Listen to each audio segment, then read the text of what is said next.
मेरे को पता है आज के टाइम में 12th क्लास का बंदा हर कोई चाहता है कि सर मेरे 90% से ज्यादा नंबर आए। एक तो रिश्तेदारी में वाहवाही हो जाएगी और एक थोड़ा कॉन्फिडेंस बढ़ेगा। जब कॉलेज में जाऊंगा तो अपना भी एक स्टैंडर्ड होगा, भाई हम 95% वाले हैं। लेकिन हवा में मार्क्स डेवलप नहीं होते। मार्क्स लाने के लिए आपको मेहनत करनी पड़ती है। ये 5 बातें मान लो, आप 95% की तरफ अग्रसर होने लगोगे। क्योंकि दोस्त 12th क्लास में सिलेबस कंप्लीट करना एक आर्ट है, कला है। हेलो गाइस, मैं आपका भाई दोस्त educator of economics love Kaushik स्वागत करता हूं आपका कॉमर्स वाला में। मेरे को पता है आज के टाइम में 12th क्लास का बंदा हर कोई चाहता है कि सर मेरे 90% से ज्यादा नंबर आए। 95% मेरे नंबर आ जाएंगे तो मेरा जीवन सेट हो जाएगा, मजे आ जाएंगे। एक तो रिश्तेदारी में वाहवाही हो जाएगी और एक थोड़ा कॉन्फिडेंस बढ़ेगा। जब कॉलेज में जाऊंगा तो अपना भी एक स्टैंडर्ड होगा, भाई हम 95% वाले हैं। लेकिन सच में एक 95% मार्क्स लाना क्या इज्जत की बात है? दोस्तों इज्जत की बात तो है, लेकिन हवा में मार्क्स डेवलप नहीं होते।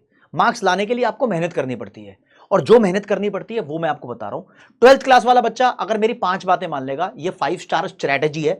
5वें नंबर का पॉइंट सबसे धाकड़ लेवल का है। ये 5 बातें मान लो, आप 95% की तरफ अग्रसर होने लगोगे। मैटर नहीं करता तुम्हारे 11वीं क्लास के अंदर 40% थे, 50 थे, 60 थे, लेकिन 12th क्लास के अंदर नंबर आ सकते हैं। मेरे ऐसे कई स्टूडेंट्स रहे हैं जिनके 11th क्लास के अंदर पहले मार्क्स वीक थे। इवन 43% वाला बच्चा 12th क्लास में 95% लेकर आया। फिर डीयू से उसने इकोनॉमिक्स ऑनर्स की और मास्टर्स करे इकोनॉमिक्स के अंदर, वो भी ऑल इंडिया रैंक होल्डर। मैं ऐसे बच्चों को जानता हूं। तो ये पॉसिबल है, बिल्कुल पॉसिबल है। तुम 12th में कसम खा लेते हो कि मचा देंगे, तो तुम मचा सकते हो, लेकिन हाथ पे हाथ रख के नहीं मचा सकते। मचाने के लिए आपको हाथ से लिखना पड़ेगा, आंखों से देखकर पढ़ाई करनी पड़ेगी, रीडिंग करनी पड़ेगी। अब मेरे दोस्त, इसके लिए मेरे पास बहुत सारी इंपॉर्टेंट चीजें हैं। क्योंकि 12th क्लास स्कूल की लास्ट क्लास है, तुम सीनियर हो, तो स्कूल में एक छाप छोड़कर जाना चाहोगे कि हाँ भाई ये बंदा था, इसने 11वीं तक चाहे कुछ भी काटा हो, हल्ला काटा हो, लेकिन 12th क्लास के अंदर ये मचा के गया है। ध्यान रखना। तो छोटी छोटी बातें शुरू में बताऊंगा, फिर मेन बात आपको बताऊंगा। दोस्तों नंबर 1 पे आप जानो कि आपके पास सिलेबस की बात आती है। ये सिलेबस कंप्लीट करना अपने आप में एक डिफिकल्ट टास्क है। बहुत सारे बच्चे हैं जो जनवरी, फरवरी और मार्च में सिलेबस कंप्लीट करते हैं और अपना पेपर देने जाते हैं ये सोचकर कि मेरा तो सिलेबस कंप्लीट हो गया, अब मैं बढ़िया नंबर ले आऊंगा। लेकिन वो आउटपुट नहीं मिलता उन बच्चों को सिलेबस कंप्लीट करने के बाद भी। क्योंकि दोस्त 12th क्लास में सिलेबस कंप्लीट करना एक आर्ट है, कला है। एक सही समय पर सिलेबस कंप्लीट होता है तो आपके पास रिवीजन करने के लिए एक बढ़िया बफर टाइम बचा होता है, और उस बफरिंग टाइम के अंदर आप मचा सकते हो।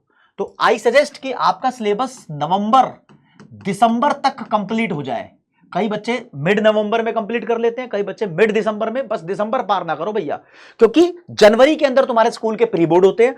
प्री बोर्ड के अंदर पूरा ही सिलेबस आता है। अगर तुम जस्ट दिसंबर में या जनवरी के पहले हफ्ते के अंदर अपना सिलेबस कंप्लीट करोगे तो प्री बोर्ड में नाश हो जाएगा, नाश। और फिर वो नाश जो होता है ना प्री बोर्ड के अंदर, वो तुम्हारा कॉन्फिडेंस खराब करता है। ऐसे स्कूल जो दिसंबर में प्री बोर्ड लेते हैं, तो उन स्कूल के बच्चों को कहना चाहूंगा, भैया तुम नवंबर में अपना सिलेबस कंप्लीट करो। क्योंकि सिलेबस कंप्लीट करना सबसे पहली स्ट्रैटेजी होती है, और ऐसे हवा में सिलेबस कंप्लीट नहीं होना चाहिए। सिलेबस पूरा डिटेल के अंदर हर एक चीज आपने कंप्लीट की हो, ये मेक श्योर दैट रखना। क्योंकि मेरे दोस्त बहुत सारे टीचर है यार, इस यूट्यूब की दुनिया के अंदर मैंने दुनिया देखी है। हर एक टीचर आ जाता है, बोल देता है भाई जो मैंने पढ़ाया वही आया, जो मैंने पढ़ाया वही आया, देख लो जी देख लो। अबे जो सीबीएसई का पेपर होता है ना, सीबीएसई के पेपर में सब कुछ ही आता है। पूरे इंडिया का सेम पेपर नहीं होता। दिल्ली रीजन का अलग होगा, हरियाणा रीजन का अलग होगा, नोएडा रीजन का अलग होगा। हर जगह का अलग अलग पेपर बनता है। तो अगर मैं बोलूं, एक मनी एंड बैंकिंग चैप्टर है मैक्रो इकोनॉमिक्स का, तो दिल्ली रीजन के अंदर अगर सेंट्रल बैंक के फंक्शंस आए हैं, तो हो सकता है नोएडा रीजन के अंदर मनी के फंक्शन आ गए, हो सकता है हरियाणा रीजन के अंदर क्रेडिट क्रिएशन आ गया। अब टीचर ने तो पूरा चैप्टर करा दिया, अब वो देखेगा भाई साहब ऐसा कौन सा रीजन है जहां से बहुत सारे क्वेश्चन आए जो टीचर ने कराए हैं, तो बोल देगा जैसा मैंने कराया देखो वैसा ही आया। ये दुनिया यही गा रही है, और बच्चे सोच रहे हैं।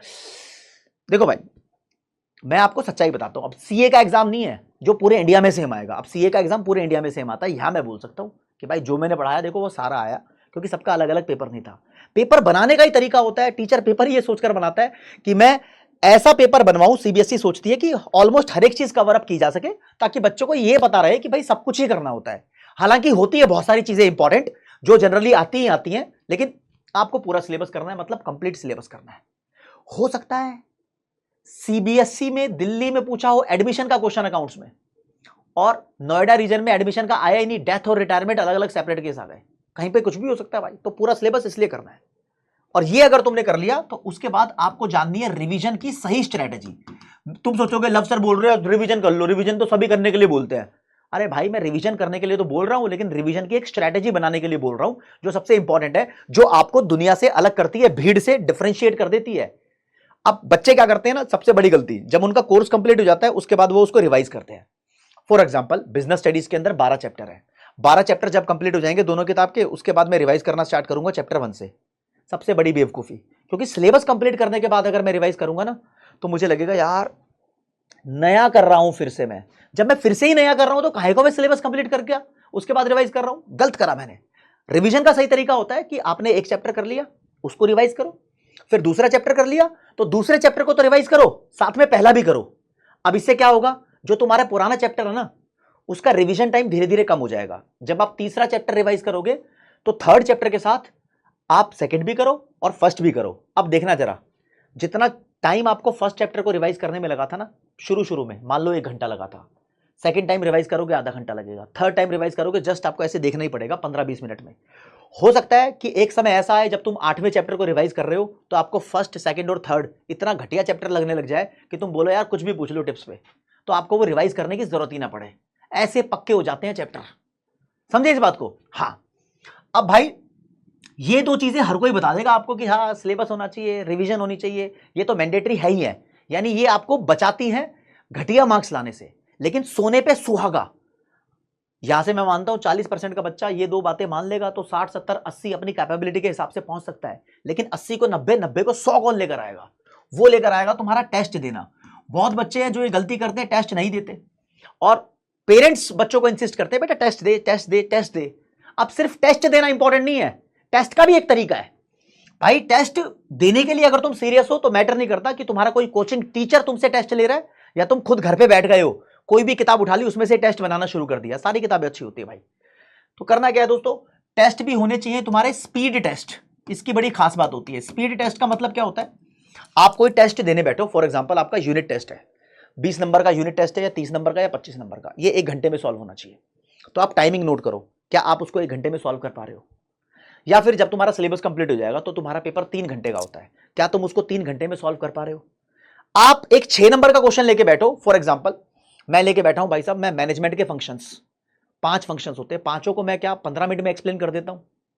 या मैं कोई भी थ्योरी का क्वेश्चन लेके बैठ जाऊं, उसको देखता हूं कि कितनी देर में कंप्लीट करता हूं, और अगली बार कितनी देर में कंप्लीट करता हूं, उसके अगली बार कितनी देर में कंप्लीट करता हूं।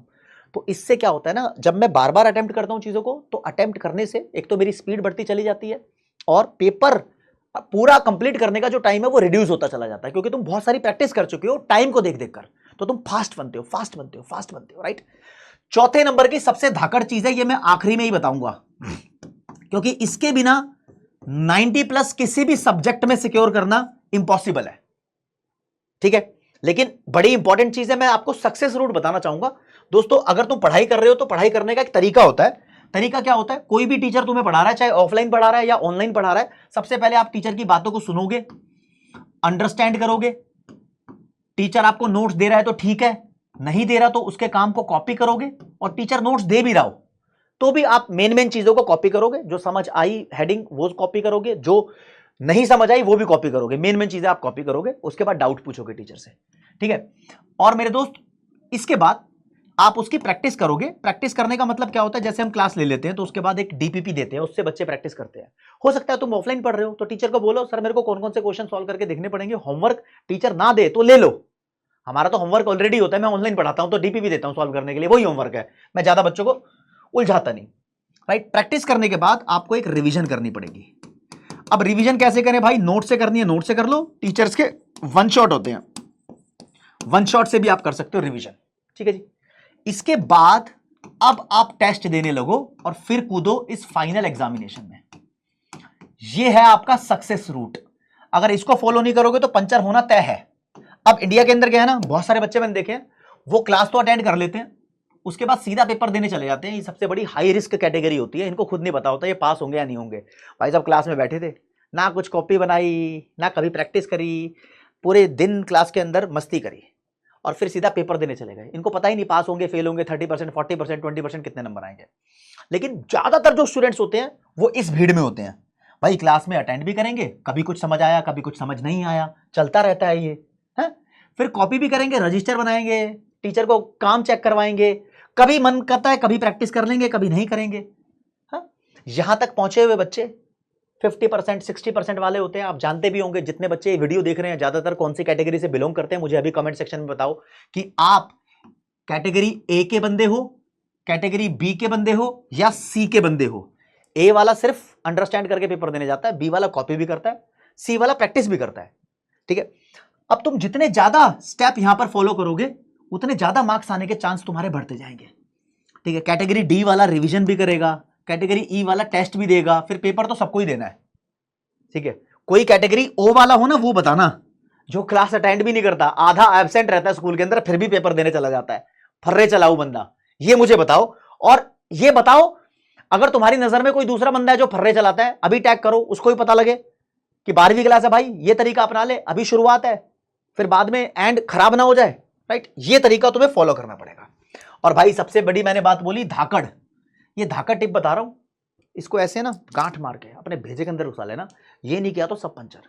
अब देखो नोटिस करो, सबसे पहली बात भाई साहब, आपकी एक अप्रोच होनी चाहिए सिंगल टीचर अप्रोच। ये मल्टीपल टीचर की कहानी है ना, हमेशा तुम्हें खराब करती है। हो सकता है कोई प्लेटफॉर्म तुम्हें मल्टीपल टीचर दे रहा हो, वो मल्टीपल टीचर इसलिए देता है ताकि तुम सेलेक्ट कर लो तुम्हें पढ़ना किससे है। आज के टाइम में बहुत सारे बच्चे हैं जो सेल्फ स्टडी करते हैं, यूट्यूब पर अलग अलग चैप्टर अलग अलग टीचर से पढ़ लेंगे, फलाने टीचर से ये पढ़ लिया, धमकान टीचर से ये पढ़ लिया, सारे टीचर अच्छा पढ़ाते हैं भाई। तुम किसी भी एक टीचर को फॉलो कर लो जो एक्सपीरियंस्ड हो, एटलीस्ट तुम्हें पता हो ये क्रेडिबल है भाई, ये आगे तक लेके जाएगा। मैं अपनी गारंटी लेता हूं, मैं 11th में इकोनॉमिक्स पढ़ाता हूं, 12th में पढ़ाता हूं, फिर प्रोफेशनल एग्जामिनेशन में सीए में पढ़ा देता हूं आपको। आपको पता है कि आपका इकोनॉमिक्स में भविष्य मेरे साथ सिक्योर है, मैं आगे तक लेकर जाऊंगा, आगे तक मेरे साथ तुम्हारी बातचीत रहेगी, पता है ना। ऐसे ही अपने टीचर देखो, आगे तक हो या ना भी हो आगे तक फर्क नहीं पड़ता, बट आपके ताल से ताल मिलने चाहिए। ठीक है, सबसे पहली बात। दूसरी बात, अकाउंट्स और मैथ्स के अंदर और स्टैटिस्टिक्स के डेटा के अंदर कैलकुलेटर यूज मत कर लेना, पेपर के अंदर तुम्हें यूज करने को मिलेगा नहीं, तो अभी से यूज करोगे तो भविष्य की सबसे बड़ी गड़बड़ी करोगे। तीसरी बात, यहां पर आपको नोट्स अगर टीचर दे भी दे तो भी खुद बनाने हैं। टीचर ने दे दिया तो आपका काम आसान हो गया, आप टीचर के नोट्स को कॉपी कर लो, क्योंकि अगर आप लिख नहीं रहे हो तो आप घटिया मार्क्स लाने की तैयारी कर रहे हो। राइट, डेली राइटिंग प्रैक्टिस करनी है, डेली करनी है, हफ्ते में 7 दिन होते हैं, 6 दिन राइटिंग प्रैक्टिस करो। राइटिंग प्रैक्टिस का मतलब होता है लिख लिख कर देखो कितना, अरे मैं नहीं बोल रहा भाई, सब कुछ लिख के देखो। ओनली 2 क्वेश्चंस, चाहे वो किसी के भी उठा लो, इंग्लिश का उठा लो, बिजनेस स्टडीज का उठा लो, इको का उठा लो, कुछ भी उठा लो, 2-2 क्वेश्चन जो भी तुमने पढ़ा है उसके 2 क्वेश्चन अटेम्प्ट करके देखो, चाहे वो 4 नंबर के हो, 3 नंबर के हो, 6 नंबर के हो, तुम्हारे मूड के ऊपर डिपेंड करता है। बस ये ध्यान रखो कि मैं सोऊंगा नहीं, सोऊंगी नहीं जब तक मैंने 2 क्वेश्चन लिख के नहीं देखे। बस ये रूटीन बना लोगे, आपका काम बनता रहेगा। आगे आगे आगे, अभी कहानी खत्म नहीं हुई है भाई, सबसे मेन चीज तो अभी रह गई है। अगर तुमने आज की भागदौड़ बड़ी जिंदगी के अंदर कॉम्पिटेंसी बेस्ड क्वेश्चन नहीं किए तो ये सब करने के बाद भी तुम्हारा कचरा हो जाएगा। बच्चे ने सिलेबस कंप्लीट कर लिया नवंबर में, उसने रिवीजन भी कर ली, हर एक चीज उसको टिप्स पे याद है भाई, वो टेस्ट भी देता है, सिंगल टीचर से पढ़ रहा है, नोट्स भी बना लिए, कैलकुलेटर भी यूज नहीं करता, राइटिंग प्रैक्टिस भी करी है, सक्सेस रूट को फॉलो किया है, फिर भी उसके 60 नंबर आ रहे हैं। क्यों आ रहे हैं? उसने ये नब्जी नहीं पकड़ी कि आजकल क्वेश्चन कैसे आ रहे हैं। सीबीएसई बोर्ड तो मोर देन 50%, मतलब अराउंड 50% जो क्वेश्चंस देता है वो कॉम्पिटेंसी बेस्ड देता है, केस बेस्ड क्वेश्चंस देता है, अप्लाइड क्वेश्चंस हो गए हैं। तो मेक श्योर दैट आप ऐसे टीचर से पढ़ रहे हो जहां पर ये क्वेश्चंस होते भी हैं या टीचर की भाषा के अंदर वो क्रैक हो जाते हैं। अब ये कैसे पता लगेगा? ये टीचर तुम्हें पीवाईक्यू कराएंगे, previous year questions, previous year sample paper नहीं, अबे सैंपल पेपर तो पूरा ही होता है। प्रीवियस ईयर सैंपल पेपर को टीचर टुकड़ों में बांटता है, वो चैप्टर वाइज क्वेश्चन लेकर आता है, फिर तुम्हें कराता है क्लास के अंदर। ये करने बहुत जरूरी है, ये नहीं करे तो पंचर हो गया। हाँ, जो स्टेट बोर्ड है जैसे कि बिहार बोर्ड या यूपी बोर्ड, वहां मैंने देखे हैं ऐसे क्वेश्चन नहीं आते, वहां सीधे स्ट्रेट फॉरवर्ड क्वेश्चन आ रहे होते हैं, लेकिन सीबीएसई बोर्ड में तो तहलके वाले क्वेश्चन आ रहे होते हैं।